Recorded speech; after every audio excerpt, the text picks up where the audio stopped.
Voilà, cher Raphaël, chère Sandrine, cher Théo, Fleur, Nat et Grâce, c'est un vrai plaisir pour nous d'être avec vous aujourd'hui.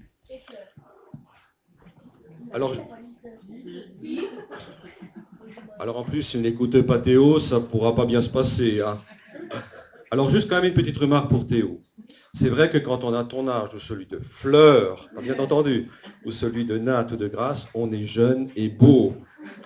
Quand on a l'âge de Raphaël, il y a un adjectif qui disparaît. C'est lequel? Beau. C'est jeune qui disparaît. Donc quand on a 50 ans, on n'est plus que beau. Hein, voilà. Bon, toi, tu as dit qu'on est vieux, moi je dirais qu'on est plus jeune. Voilà. Voilà. Mais j'espère que, si Dieu le veut, que quand j'aurai 60 ans, alors c'est vraiment très vieux pour toi, que je pourrai t'inviter. Hein, voilà. Voilà. Alors, il y a deux versets qui m'ont interpellé ces dernières semaines. L'un d'entre eux est dans Jacques 3. Jacques 3, c'est un verset qui dit « La compassion triomphe du jugement ».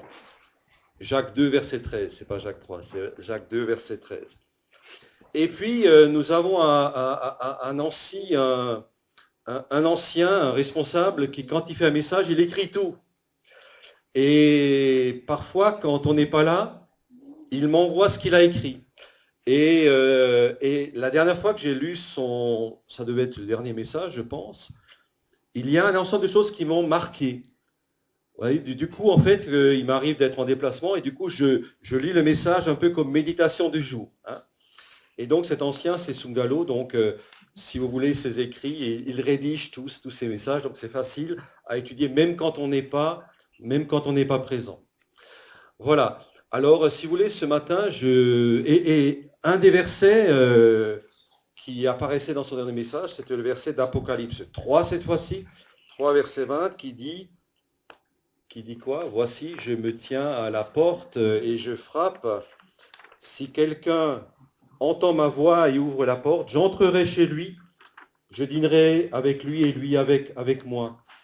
Et depuis ce matin, on a dans l'introduction d'Alain, un peu de manière transversale, cette notion que, quelles que soient les circonstances, Jésus reste avec ceux qui l'ont accueilli.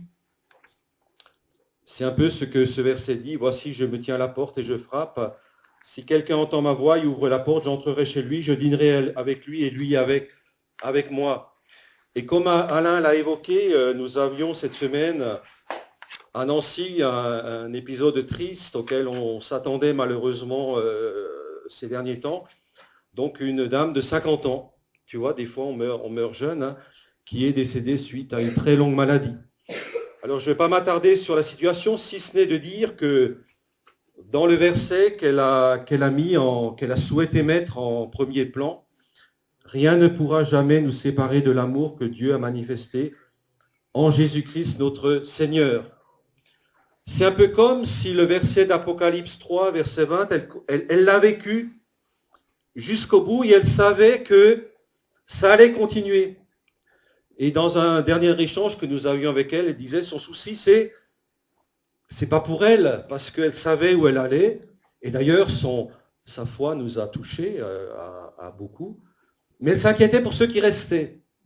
Rien ne pourra jamais nous séparer de l'amour de Dieu que Dieu a manifesté en Jésus-Christ notre Seigneur. Et c'est vrai que c'était perturbant, fortement perturbant de l'avoir diminué, de l'avoir l'ensemble de son système digestif qui ne fonctionnait plus et que, sauf intervention miraculeuse de Dieu, sa fin était proche. Et dans ce contexte-là, et je vais dans la continuité de ce message d'espérance qu'Alain nous a partagé tout à l'heure, elle vivait cette relation personnelle proche avec son Dieu. Apocalypse 3, verset 20. Voici, je me tiens à la porte et je frappe. Si quelqu'un entend ma voix et ouvre la porte, j'entrerai chez lui. Je dînerai avec lui. Et tout à l'heure, on va s'arrêter un peu sur cette partie. Je dînerai avec lui et lui avec moi.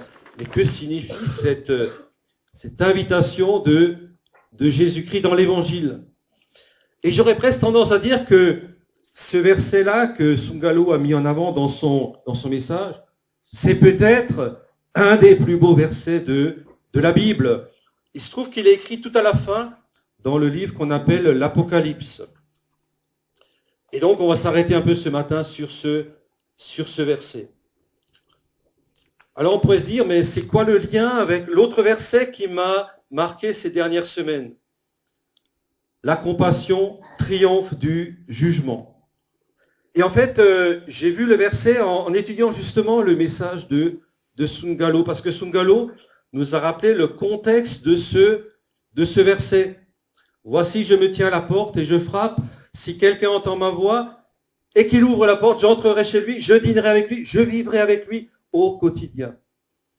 Et en fait, le contexte va nous montrer combien la compassion, combien la grâce de Dieu est extraordinaire. Et en fait, ça, je l'ai compris pour la première fois à 56 ans en lisant le texte de Sungalo. Alors, je vous le rappelle, le contexte à vous autres, qui le connaissez peut-être déjà, peut-être pas trop. Mais en tout cas, je vais vous le relire. Donc, c'est Apocalypse 3, les versets qui précèdent ce verset-là. Où il est dit, écrit à l'ange de l'église de Laodicée. Donc, en fait, c'est un passage qui s'adresse à une église en particulier de la ville de Laodicée. Et il est dit, voici ce que dit l'Amen, le témoin fidèle et véritable, le commencement de la création de Dieu. Je connais tes œuvres, je sais que tu n'es ni froid ni bouillant. Et on va se rendre compte qu'il y a plein de reproches qui sont faits à cette église-là. Puisses-tu être froid ou bouillant, ainsi parce que tu es tiède et que tu n'es ni froid ni bouillant, je te vomirai de ma bouche. Parce que tu dis, je suis riche, je me suis enrichi, et je n'ai besoin de rien, et parce que tu ne sais pas que tu es malheureux, misérable, pauvre, aveugle et nu, je te conseille d'acheter de moi de l'or éprouvé par le feu, afin que tu deviennes riche, et des vêtements blancs afin que tu sois vêtu, et que la honte de ta nudité ne paraisse pas, et un collier pour oindre tes yeux, afin que tu vois. Et c'est pas fini. Moi je reprends et je châtie tous ceux que j'aime. Aie donc du zèle et repens-toi. Et c'est ça le contexte de ce verset. Et après, il y a ce verset extraordinaire qui semble sortir du contexte.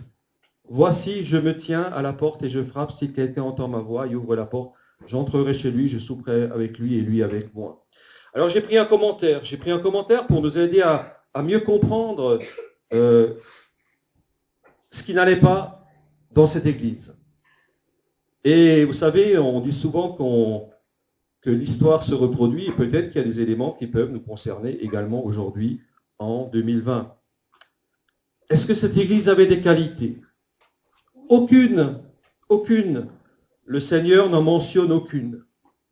Même si c'est tragique, son évaluation est juste. Nous ne trouvons rien de positif dans cette église de Laodicée. Alors, les reproches, c'est quoi? Laodicée représente l'église de l'illusion. Illusion sur son propre état. L'évaluation de ses compétences diffère de celle que fait le Seigneur. Elle se croit riche, pense n'avoir besoin de rien, mais Dieu a une opinion contraire. L'état d'esprit de la cité a pénétré dans l'Église et déteint sur les fidèles. Ils se croient spirituellement riches, mais se trompent. 5 adjectifs résonnent comme autant de coups de canon. Malheureux, misérable, pauvre, aveugle et nu. Ainsi est décrite la condition spirituelle de ces fidèles selon la pensée de Dieu. Ils ne connaissent pas la vraie gloire du Seigneur, ignorent les richesses spirituelles de sa parole et sont étrangers à la vie d'abondance authentique. Ils ne savent pas élever leurs pensées jusqu'aux choses d'en haut, restent prisonniers de celles de la terre, n'ont pas de discernement.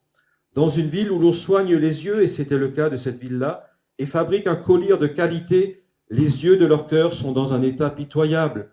Dans une cité qui fabrique d'excellents textiles, ils n'ont pas le privilège d'être revêtus des habits de fin lin, de la pureté de Dieu. Que voilà une triste réalité. Ce n'est pas à moi de juger, de critiquer, de porter un jugement de valeur sur ces chrétiens d'autrefois. Mais c'est à moi de m'évaluer sans complaisance, sans illusion, et de voir en moi les choses comme Dieu les voit. Est-ce que je serai tiède, malheureux, misérable, pauvre, aveugle et nu? Quelle est l'application pour moi, pour nous? Peut-être suis-je comme ces chrétiens de Laodicée, conforme au monde ambiant, pratiquant peut-être de l'injustice, de l'égoïsme. Et peut-être même que Dieu envisage de me rejeter, vomir de sa bouche. Et je crois qu'il est important de nous rappeler, même si ce n'est pas l'objectif du message de ce matin, que le jugement divin est une réalité. Le jugement divin est une réalité. Dans Luc 10, il y a ce verset qui nous rappelle « C'est pourquoi au jour du jugement, ces villes seront traitées avec moins de rigueur que vous. » Job lui-même disait « Mais je sais, moi, que mon défenseur est vivant, il se lèvera sur la terre pour prononcer le jugement. »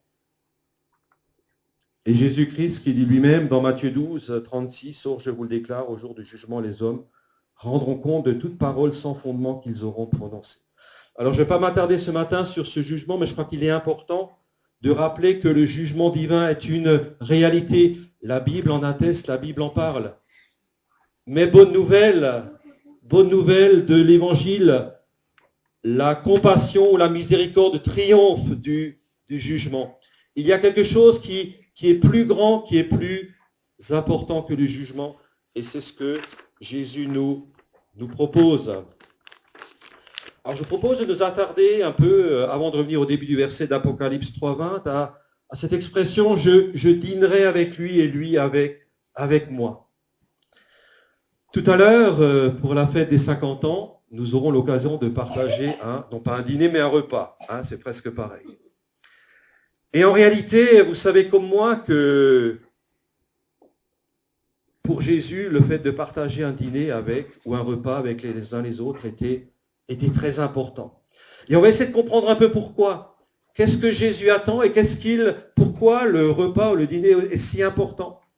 Et on verra tout à l'heure que le fait de se retrouver autour d'une table, ce n'est pas uniquement pour goûter les spécialités des uns et des autres, mais il y a beaucoup plus dans le cadre d'un repas. Alors je prends simplement quelques exemples de l'Évangile où on voit l'importance que Jésus accorde au repas partagé. Il y a bien sûr ce texte où Jésus prit les pains, rendit grâce, les distribua à ceux qui étaient assis. Il leur donna de même des poissons autant qu'ils en voulurent. Et il y a cet épisode dans Jean 21, le premier c'était Jean 6. Jésus leur dit, enfants, n'avez-vous rien à manger? Ils lui répondirent non. Il leur dit, jetez le filet du côté droit de la barque et vous trouverez. Ils le jetèrent donc et ils ne pouvaient plus le retirer à cause de la grande quantité de poissons. Jésus s'approcha, prit le pain, il leur en donna, il en fit de même du poisson. Jésus finalement, il va restaurer ses disciples. Mais on verra que la restauration, c'est au sens premier du terme, mais ça va bien au-delà.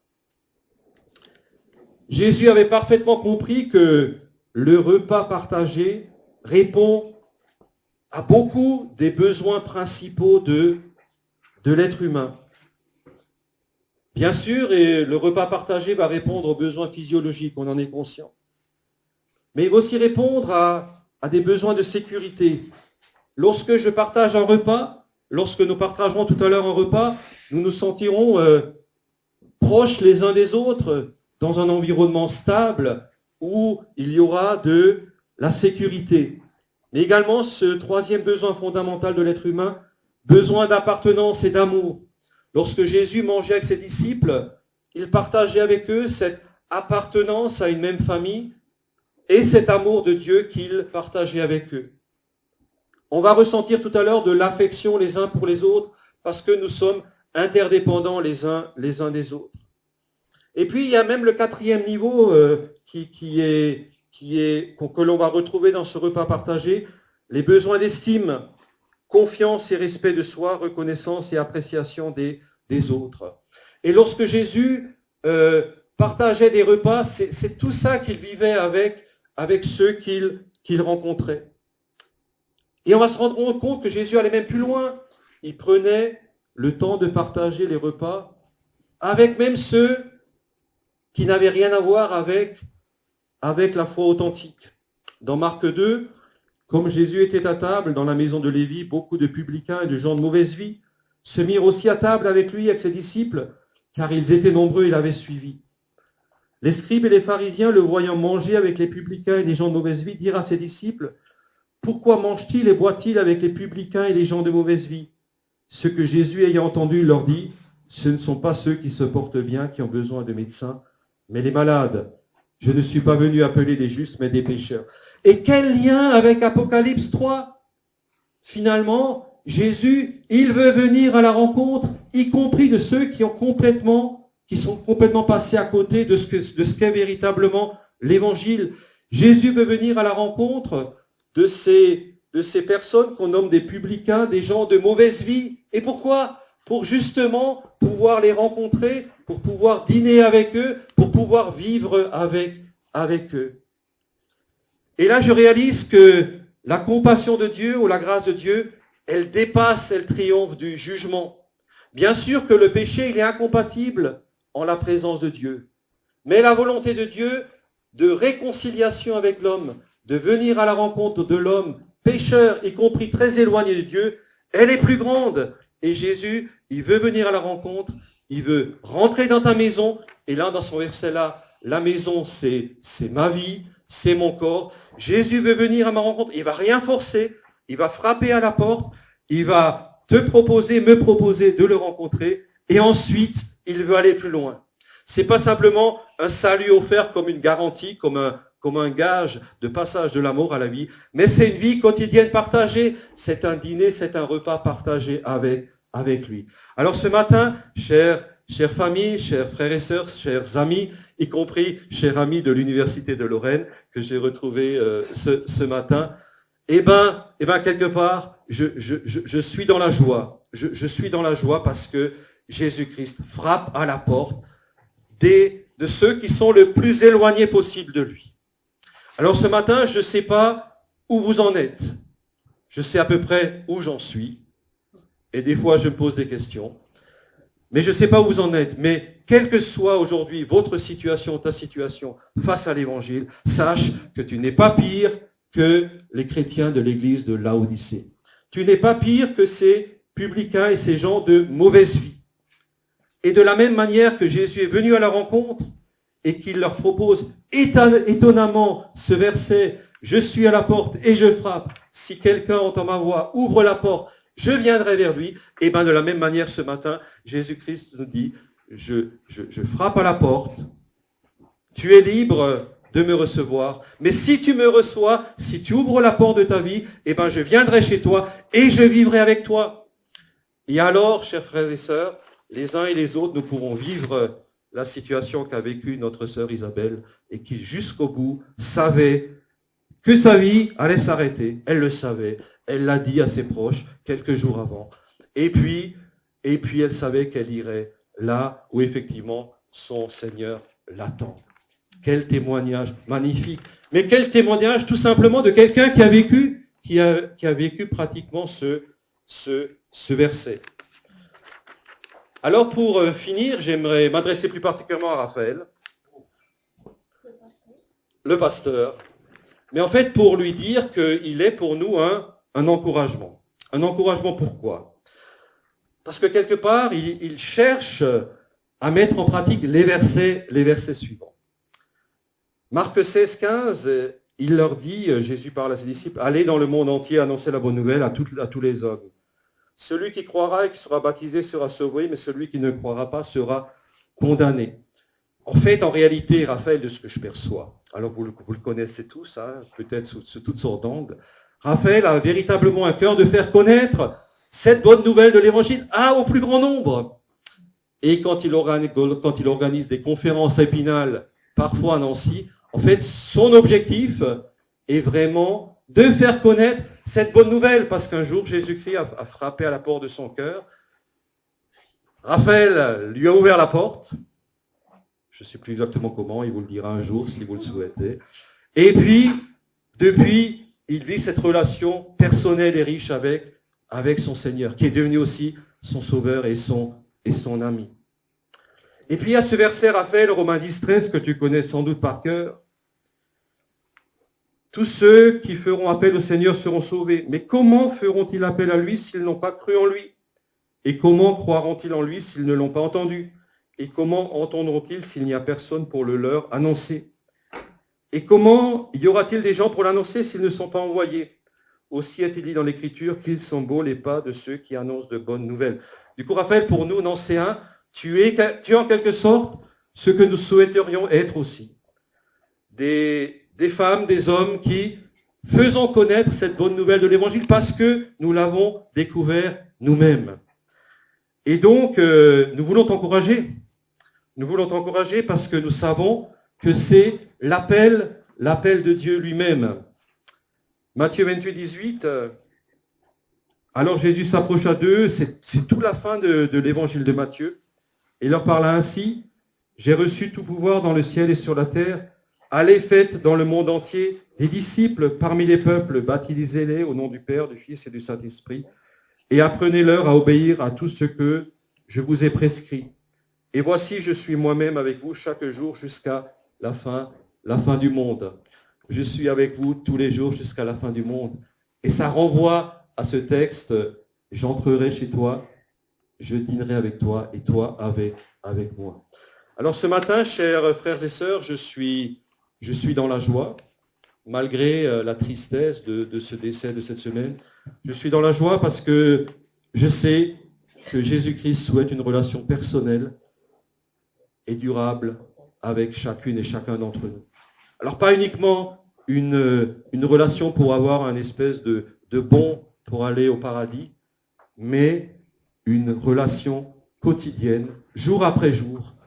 Un repas partagé où je peux effectivement prendre du temps pour échanger avec lui sur toutes les questions qui me concernent, où je peux partager avec lui, avec les frères et sœurs, et c'est l'Église. Chers frères et sœurs, ce matin, je souhaite simplement vous encourager à entendre cette voix qui peut-être qui parle à vos cœurs, d'ouvrir la porte à Jésus-Christ et d'oser cette expérience extraordinaire de l'accueillir comme votre Sauveur, comme votre Seigneur et comme votre ami fidèle. Amen.